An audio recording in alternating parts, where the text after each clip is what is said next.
Welcome to Building Stories, a podcast where we tell honest and sometimes funny stories about construction and digital transformation.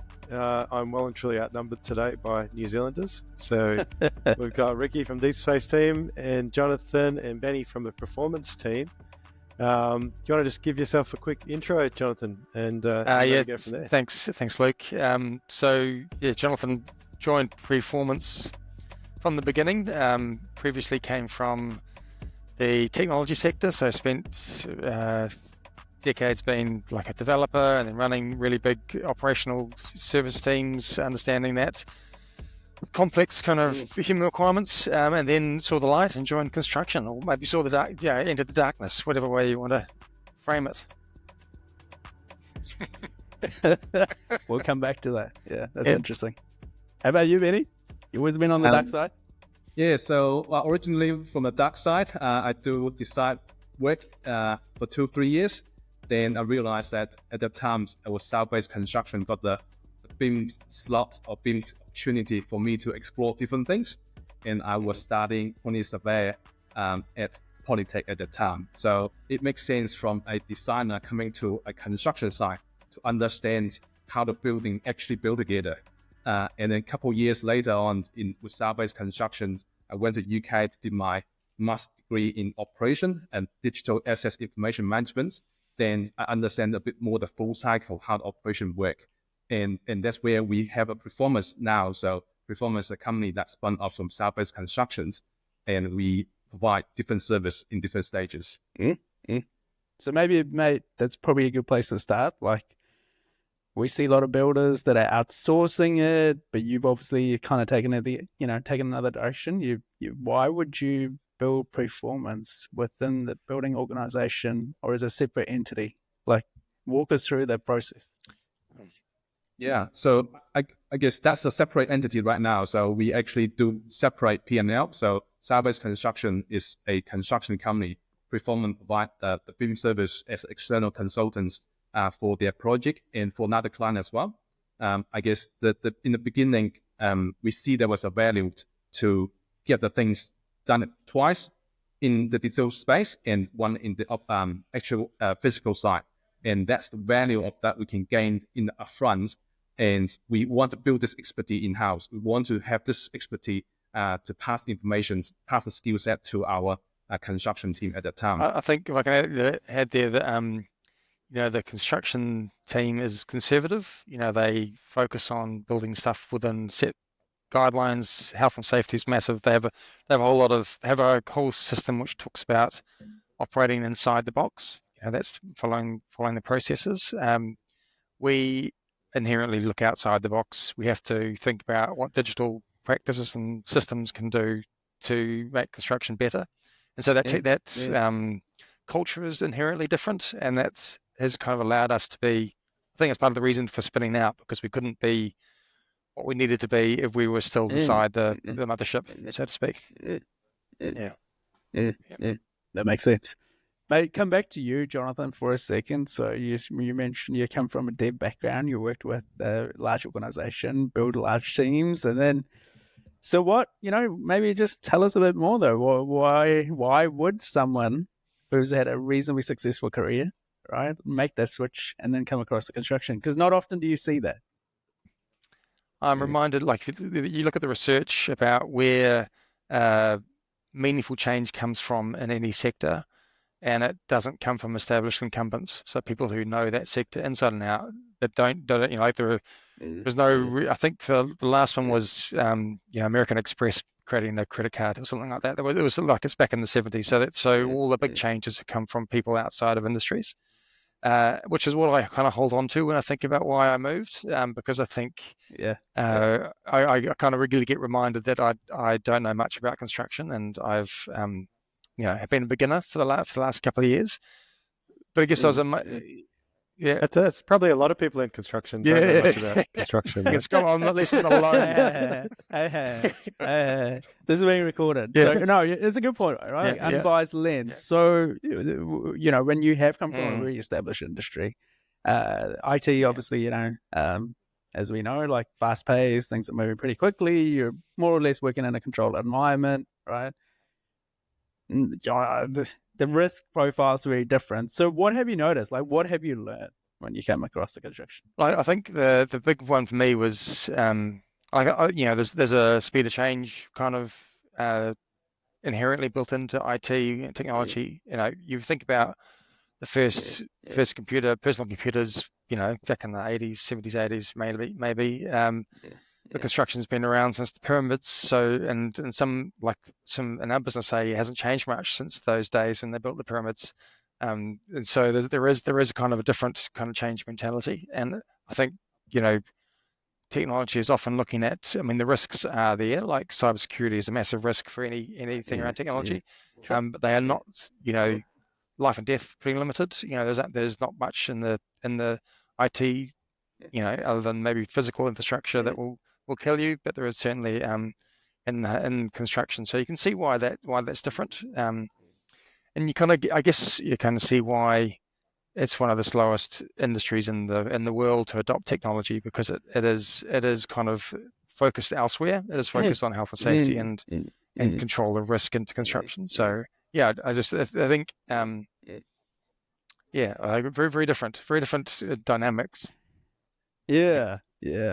It does get a lot of flack though. Like it's slow moving and all that sort of stuff. I'll kind of challenge that notion, because especially where you guys are sitting, like even Preformance, like you've got digital team within albeit a separate entity.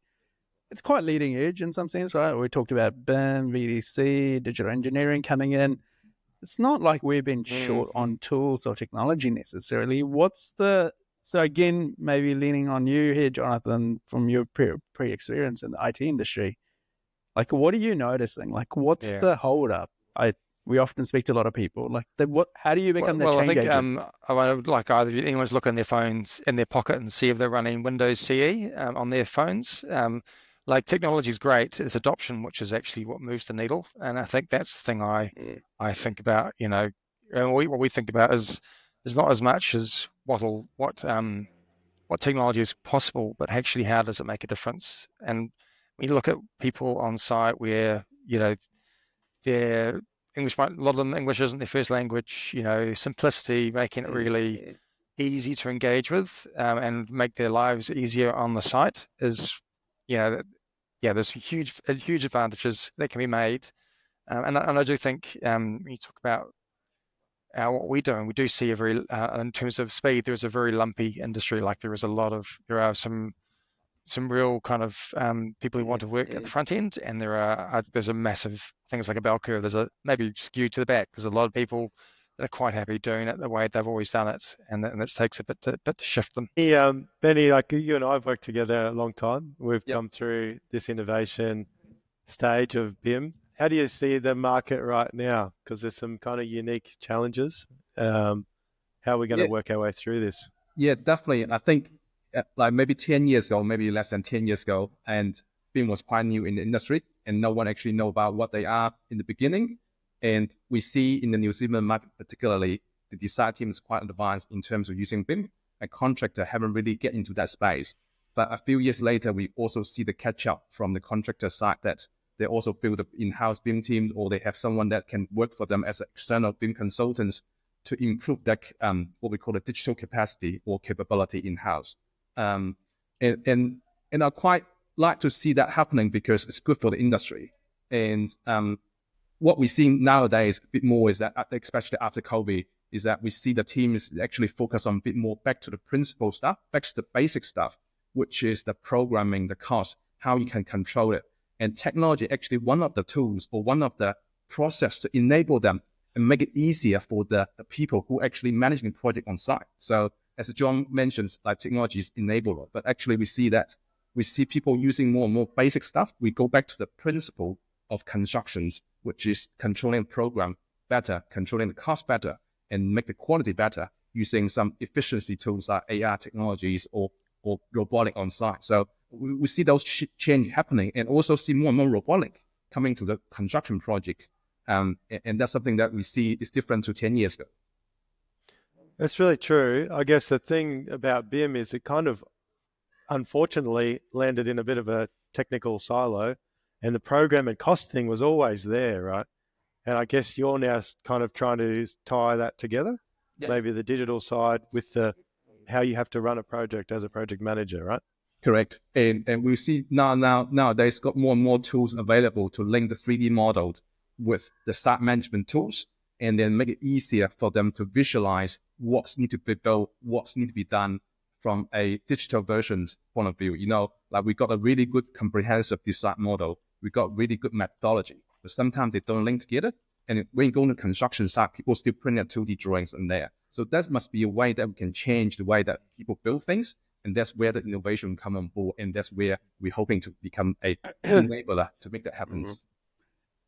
I guess just coming back to what Jonathan said, I'm just going to keep going back to Jonathan because he's got that unbiased view or lens on the industry. So I think a lot of this innovation, Benny, it's great. I started off my career 20 years ago now, 20 plus years ago, Schneider. We spoke about smart cities. That was at the cusp of, a lot of innovation even back then. BIM was coming up. But my local surf club, that's going through renovation, it's still going to take equal amount of time. In fact, probably longer. It's going to cost more. So just from an average Joe blog, because we have listeners of all different, background. Where does innovation meet the road? Like, what are the challenges when it comes to tech adoption? Because you look at any other industry, medical industry, IT industry, like the leaps and the bounds have been amazing, right? I don't expect our developers, even within our organization, to take equal amount of time as they did 2 years ago. Whereas for construction, it's okay. It's almost like, well, that's how much it's going to cost. Supply chain's gone up. It's crazy. So I guess it's a bit of a loaded question, but we can talk about innovation, but what's the holdup? Like, why aren't we doing this? Or what's happening? What are you seeing that we not? It's just you're looking at your shoes. This is a hobby horse of mine around productivity in construction, and I think I think some of the incentives of the industry are poorly aligned, and I think that drives the wrong behaviour when we talk about building something, improving how it's designed and improving, the cost certainty and lowering the risk. You have to be able to drive productivity improvement. And if you look at like New Zealand's productivity, and Australia is the same. It's flat or negative for construction, and that means that cost goes up, keeps going up relative to everything else. So you have to figure out how to do things more certain cost, or less cost, and that's where we see the well-designed, accurate design models into construction. Part of our service, the Construction Ready Design, is making sure that you're not starting anything in the physical world until you know exactly what you're going to build in the digital world. And if you can do that, there are plenty of examples of us proving that doesn't equal risk. So, and that's kind of one of those time and cost savers. Well, I do think that, like, I presented the other day in like a large office building in Auckland, and I was saying, I used the call it the Empire State example, that well-known example, 250,000 square meters in 13 months. That's how long it took to build it. And and this building was 15,000 square meters, and it took them 3 years to build. I was like, 100 years later. So we got a long way to go in terms of, some of the health and safety practices of Empire State Building were a little bit sketchy, to be sure, but not 3 years, not 3 times the time. If you think about a lot of the things we're talking about, innovation, tech, BIM, basically, I think one of the issues, and tell me if I'm wrong, is that we often make the mistake of not connecting it to a real project, a real workflow, something that really helped. What have you found in talking to your clients, customers? Do you have to tell some of those real stories and maybe give us an example? Do you ever go there, Benny? Because I've been talking constantly. So when you say tell the story, what do you mean? Like tell the story of not making it work, or? Yeah, like why would you use BIM, or why would we try this new thing? Do you have to then, you're selling the idea, but you also usually have to talk about how it actually worked in the past. Sure. So I think it depends on how tech savvy those client they are, maturity, like digital maturity they are. Some of them, they experience like they're using the BIM process doing really well. They'll come back to doing that because they know it can potentially save their long-term risk, even though you're going to spend a bit more upfront. Sometimes I'll make an example to tell clients that it's buying insurance. So it is protecting you to make a big risk for the project. Like BIM cost could be quite low in the beginning, but if something that goes wrong, can burn out your 10% contingency quite easily in the long term. So, however, we also see that BIMs also work well with the construction team. Sometimes that could be a bundle that's to win the project because you got the services and to mitigate your risk. And it's not necessarily put this one upfront as a cost because it should cost less and it should be less pricey than not people who tendering a job. So that might be something that we also need to think about how we can changing a bit of the business model to make it cheaper or make it lower cost to make it work and then do some saving from somewhere else. Yeah, it's a good point. I think I guess I try and look for trends of when it's successful, and one thing that we've found is particularly in construction, if you find a project manager who's perhaps innovative, ready to try something, and you pair them up with the right technology, you can have a success story. Have you found that yourself? Yeah, we certainly have. Agree. So we have projects that are like it's very different, the technology adoption into projects based on the maturity of the project manager. Yeah. Yeah. Profile. Yeah. And it's also sometimes come down to don't need to be a PM. It could be a site manager who really tech savvy. And then once he finishes his job and then he go to another job and talk to a different team member, actually they would like to use a bit more, try different things in that area because they see the benefits and they see the true value of using the tools and BIM process. On one project, like we've tried to build a few stories around the value of the technology. So in one project, large one here in Auckland, we did you look through the BIM process around clash detection and resolving major and critical issues. And for every dollar we spent on that process, we saved the on-site team $28. And we did that by we got that number by getting the construction guys into estimate what they would have to deal with if they had to resolve that issue on site. So just trying to build those stories, and that's been like a stat that we've used a lot, like to try and just get people to understand that a little bit of cost up front actually saves a lot down the line, and that and kind of effectively think that educated clients or well-informed clients around the importance of adding the BIM processes up front will help. I mean, I guess we all know what should happen and things, but do you find that there's still challenges around the adoption, even once someone puts their toes in? Is it still something that's a challenge after that? Yeah. I mean, it's kind of one of those, you have to trust up front that it's going to save you money down the line. It's almost like an insurance policy that you go and use the BIM pieces up front, and people are under pressure and cost will cross it out. And, I think there is still that understanding in the market around why you should include it. It's also because the duration is so long, you don't know what's going to happen in the next 2-3 years. So some people would rather take a risk to say, okay, we might be okay, and then that should be okay. Those attitude, and that could be a risky items in that space if you don't using this BIM process upfront. Benny, just talk to us a little more about that. So what do you mean? Are you talking about the unknowns in terms of cost escalations and the risk and perhaps what's happening around the world for supply chain?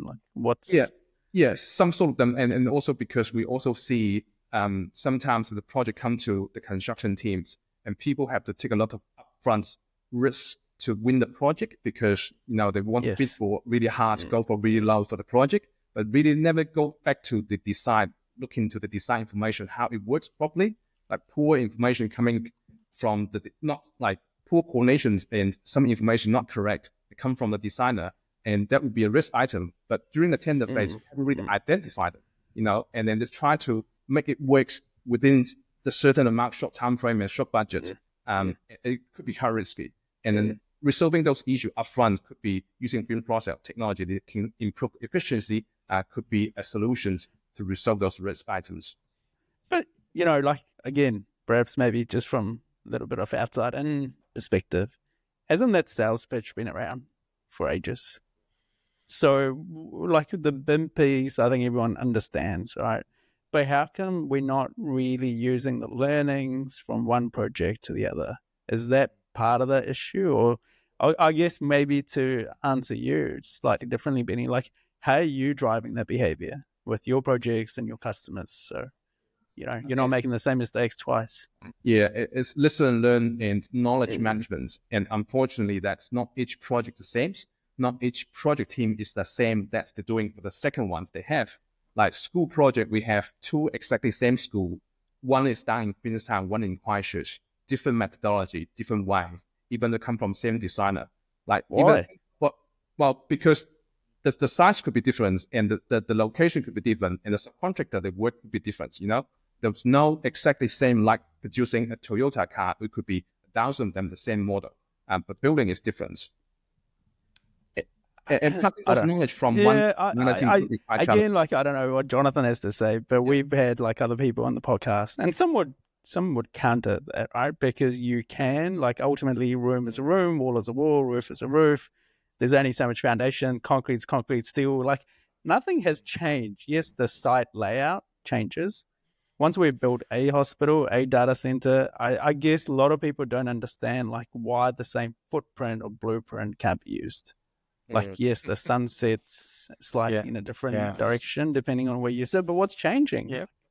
Why can't we do prefabrication off-site? Like, why aren't we doing We're those down the things? prefabrication, and we believe pretty heavily in the design for manufacturing assembly processes and how we drive that. Because part of the Southbase group is a off-site manufacturing business, so we're going to have a bit more access to some of those skill sets.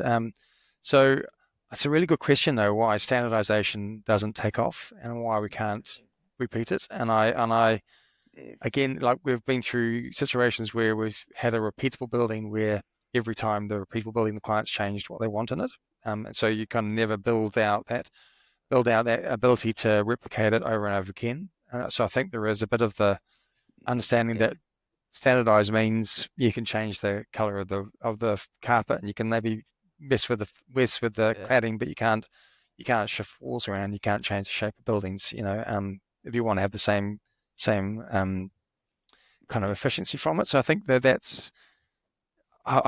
I personally think there's two things that are going to force that change. One is, it's just going to become cost prohibitive to be change. We're not going to build all the classrooms or hospital beds or things, and you can see that in some of the direction of health services and that they're looking at standardization. So I think that's going to be, and we're just also not going to have the people around to do it. So you're not going to be able to deploy and hire a labourer or a carpenter or chippy to put stuff up like you used to. I think that we are going to have I just think you can see the demand for construction rising, and workforce is not going to keep up with it. New Zealand and Australia is the same as well. So, there's going to be some pressures that come on cost and availability, which will force people down that path.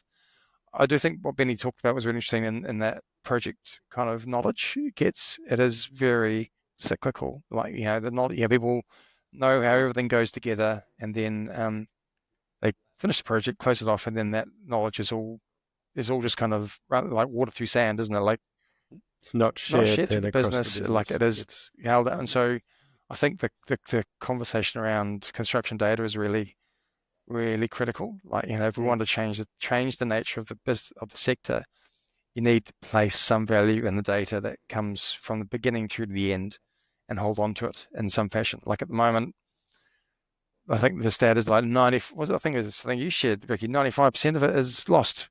Gone at the end. And I think it's just that's what I think the attitudes towards construction data is what's got to change to make it possible to do things faster and quicker and cheaper.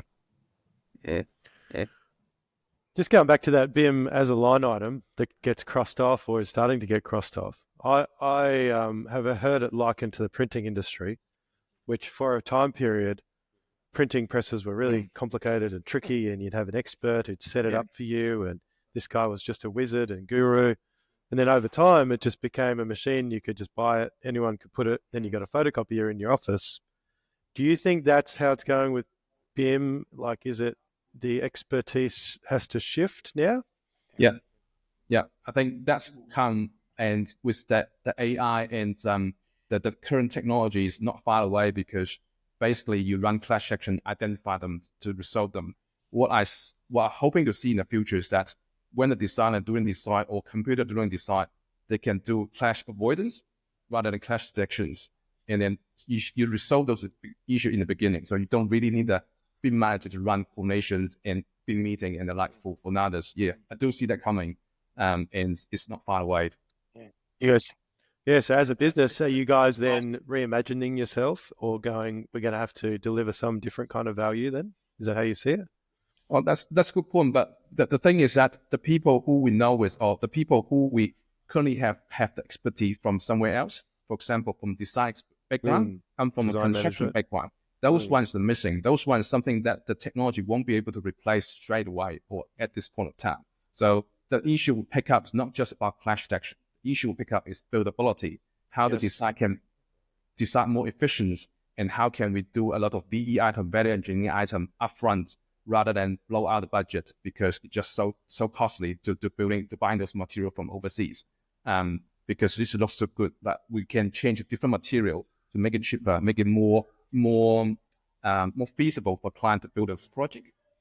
So at that point, it's not really about BIM, it's about design, better design management, better site management, better construction management, using experience and expertise here to de-risk those things. Yeah, and back to the principle is that how you can make it cost less and drive more efficiency and get better quality.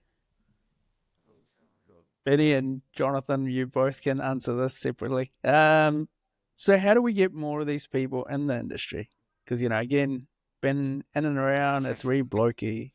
A lot of, obviously, a lot of us studied engineering, so we ended up on, I suppose behind the desk.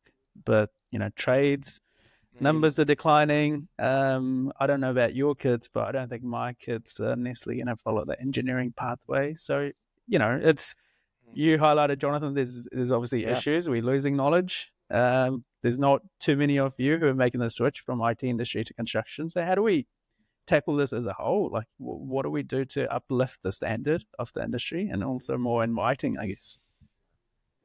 It's a good question. How do you attract more people into? I mean, it is a very blokey industry. When I back a month in, I said to my wife, I don't think I swear enough or drink enough to really fit in. But I'm making the best attempt. Making a good attempt.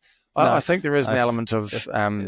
I come from, when you look at some of the software development industries, that's more like 50-50 in terms of a gender, male-female gender basis. And I think part of that comes down to it's not necessarily physical work. I think there's going to be, I kind of look forward into the future and think about, accurate models driving, construction robotics in some sort. Like if you get to a point where you're removing that whole, it has to be someone on site in a hard hat and a, builder's belt around and that sort of thing. You get away from that stigma of construction into actually it's more digital. There is a chance for different people of different diversity backgrounds to join construction. It is not one. It's not an overnight trick. I think it's one of those things which is that's kind of where we actually attract quite a good mix of people in our business. In terms of the kind of diversity within Preformance, it is much more balanced than you would see in a construction business. And I think it's just or in our construction business partner. So I think it's about showing a different face of the industry, and that's why. I like that. Yeah, nice.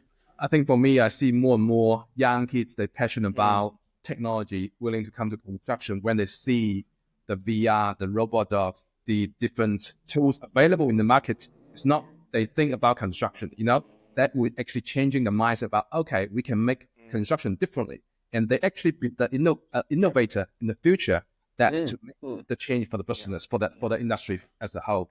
And as John mentioned, robotics coming, and we might have potentially less demands for people who actually need to be physical working on a job rather than being on site. It could be stay in the rooms. So we see some truck systems that they can have the people sit in their house, drive a remote like truck, dump the truck to the site.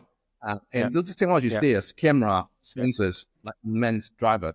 You still need a skill set in there so they can train those AI tools how to drive the truck properly. Yeah, I think also like their construction, like the physical side is actually really appealing. One of the things that I, with some kids, like I like the idea of leaving the physical world in a better place than when we started. Technology and pure technology, you don't get much of that. You don't get much of seeing the physical impact of your actions. And I think, that's also a pathway I think you could attract people. The digital with that physical element could be, I think it's pretty appealing to the next generation. Not sure I'd sell it to my kids either, but definitely going to give it a go. Yeah, you've done well. Last one from me, and I'll pass it on to others. If there was one thing you could change about the industry, all right, and you had that one superpower, talking about kids, what would that look like, and what would the change be? It's a big question, eh? Yeah. I can start with. Well, I guess I will probably change a lot of design requirements to make it a lot easier for designer to do the design, and then the construction requirement for contractor to do constructions. What I'm saying is there's a lot of barriers to enable us to implement technology or actually a good design in the industry. For example, don't talk about technology. We can talk about material coming to New Zealand, right? So those ones, the barriers to make the cost going down a bit lower in terms of material cost, because there was no such competitive market in some of the trades that we're not allowed to using different products because we only have one or two selection in here.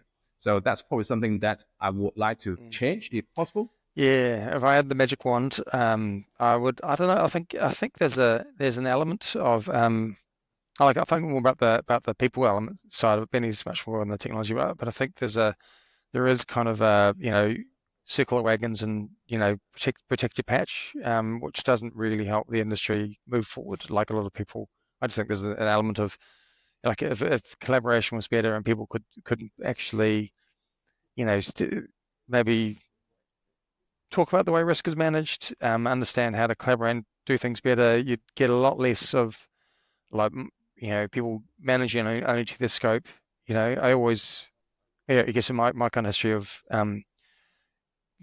writing big service contracts for IT, you always say no one can write a contract that covers everything. There's always grey areas, but actually the sign of a good partner is someone who will not draw the boundary at the grey area, but will kind of step into that grey area and help you work through it. And I think the construction sector could do a bit more of that. Or well, let's work out how this grey area operates together. Otherwise, it kind of ends up going around in these massive kind of finger pointing exercises. I just think if you could get a more collaborative industry, that would be I think that would be better for everyone. Yeah, good points. Let's talk just quickly about perhaps geography. New Zealand, relatively smallish, market. Probably everyone knows everybody. Do you want to talk about the kind of idea of how you must establish trust, in order to kind of work in an environment like that, and what it means maybe trying to go into other countries as well for your business? Yeah. I think building trust is really important, especially in the beginning. Like we only 11 months old. We're not even a years old. So I think that's really important to establish the reputation and the trust between our business partner, our suppliers, and our clients. Once you have those reputation and the case study, how you do things and how it's a good track of data. So you have those good track record, and you can actually go to different markets.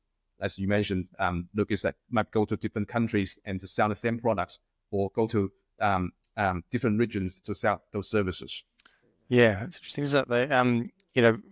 That's credibility is the kind of the first thing we've been working on to build out that credibility in the market, and I think that's a big cornerstone of trust. Like, people have to know who you are before they'll trust you. And I guess that's, focused on the New Zealand market mainly to build that trust at this stage.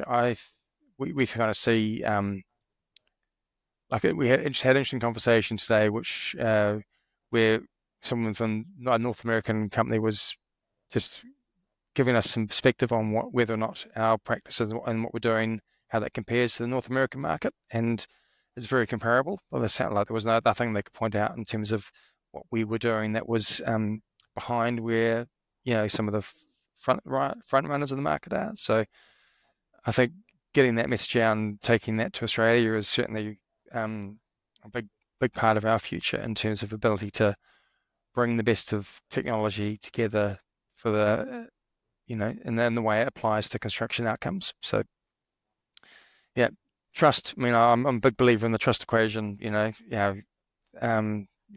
Credibility, reliability, and intimacy. With less selfishness. So that's kind of how we try and operate over time, is build up our credibility, Nice, reliability, and yeah. Nice. Obviously, Jonathan and Benny, both of you are quite, tech savvy and are always sort of pushing the boundary in that direction. So maybe tell us a little bit, just, not to kind of make it more of a sales pitch or anything, but why have you chosen to partner with the likes of DSpace and some of the others that exist in the tech space? Like, what's the line of thinking there? Like, we've talked about technology on the surface level, but maybe a little more granular would be awesome. I think for me is we see the value of using different tools to improve the efficiency rather than have more team member to doing the same job for different projects. And also we see there was a need in the markets that we need to improve our efficiency to how to do things quicker and cheaper. So it's come from both ends. It come from demand, and we also have the requirements in this our own company that want to do things differently, and how we can become a not a people service, become a more service offer service using software as a services rather than making people as a services. Yeah, I think that's one of the things we talk about is and I think it goes back to the why isn't the technology adopted so much, is that it's quite specialized. Like, you have to be quite technically savvy to use the BIM processes, and it also doesn't scale down well. It doesn't, we can talk about $20-30 million project and above, which where you'd see the BIM processes work. The thing I like about the DSpace connection is we see the potential to scale it down into projects of all sizes, and make that, like, I kind of see that democratizing that BIM world. Like, we actually make that available to all projects, of all sizes, because you take away some of the heavy lifting of interacting with models, and that's why I think some of the work you guys are doing is really exciting in that space. Yeah. Nice. I thought you were just going to say it because Luke's a really good guy. I thought they were in without saying. Human element. Nice. Well, we'll take you through a quick fire round. Luke does this best, so I'll hand the mic across to him. Yeah, I mean, we change it a little bit now and then, but you got to choose a favorite material. You got to choose between concrete, steel, or timber. What are you going to go for? Concrete for me. Timber. No hesitation. Benny? Timber. Timber. Yeah. Wow. Yeah. And then you gotta do some work out the back. You got a hammer or a screwdriver or some duct tape. Which one are you gonna pick? Oh, I'm probably duct tape. My handyman skills are pretty average, eh? Hammer. And Nice. then this one's probably just bringing the tech in a bit more. Is there one particular, perhaps bit of hardware tech that you're more or less excited about, for 2025? Is it 360 cameras? He knows my one. Yeah? We do see like reality capture. Perhaps that will become true. And then perhaps robotic will see us more and more. I was fixated with the drone nut. Have you ever seen that? Like I want one of those, like an internal drone. I think if you get to the point of autonomous interior capture, like without having to have people there, it's a game changer, because then you get away from subjective, walk-arounds on the site at night. You can just say, we're just going to fly my rubber drone around every night, and it's going to run the same. So but the product are pretty pricey at the moment. So until we get one, like a little bit. But yeah, interior autonomous drones. Sounds cool. Very cool. Nice. Yeah. Nice. Well, thank you so much for coming on, guys. Really appreciate that. What's the best way for people to find you and your business? Is it website or both. LinkedIn? Yeah, we're Preformance, not to be confused with Performance. Like we get a lot of misspellings, which we'll have to talk to the marketing team about that maybe next year. But preformance.co.nz or LinkedIn, it's a good place to find us. We'll try to be pretty active on LinkedIn. Nice. Yeah, Nice. awesome. We'll We're getting confused with deep sea, so we got our own issues as well. Not yet. Thank you so much for having Thank us you on. very Yeah, much it's really for your appreciated. insights. Thanks for coming on. No problems.